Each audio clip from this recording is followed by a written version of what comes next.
भारत सिर्फ जमीन का टुकड़ा नहीं है। भारत कुर्बानियों से बना एक सपना है और इस सपने को सच करने के लिए 3 नौजवानों ने अपनी हंसती खेलती जिंदगी कुर्बान कर दी।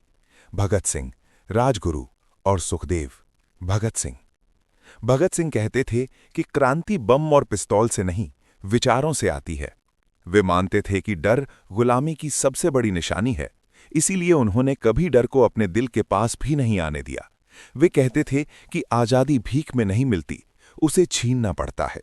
भगत सिंह जानते थे कि अगर आज हम चुप रहे तो आने वाली पीढ़ियां भी गुलाम होंगी। इसलिए उन्होंने कहा कि अगर मैं मर भी गया तो मेरे विचार जिंदा रहेंगे। और सच में भगत सिंह आज भी हर युवा के विचारों में जिंदा हैं।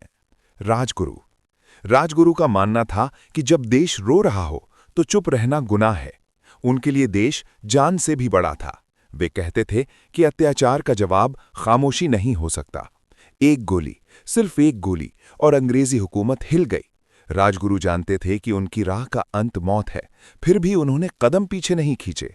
वे कहते थे कि शहादत सबसे बड़ी जीत है, और उन्होंने साबित कर दिया कि मरकर भी देश की सेवा की जा सकती है। सुखदेव मानते थे कि बिना योजना क्रांति संभव नहीं। वे जानते थे कि जोश के साथ साथ अनुशासन भी जरूरी है। उन्होंने युवाओं को जोड़ा, संगठन बनाया और हर कदम सोच समझ कर उठाया। सुखदेव कहते थे कि हम आज नहीं, भविष्य के लिए लड़ रहे हैं। उन्हें भरोसा था कि अगर आज बीज बोया जाएगा तो कल आजादी की फसल जरूर उगेगी। उन्होंने साबित किया कि असली नायक हमेशा मंच पर नहीं होता, कभी कभी वो पर्दे के पीछे होता है। तीनों को फांसी दी गई, लेकिन उनके चेहरे पर डर नहीं था, क्योंकि वे जानते थे हम मरेंगे पर भारत जिंदा रहेगा।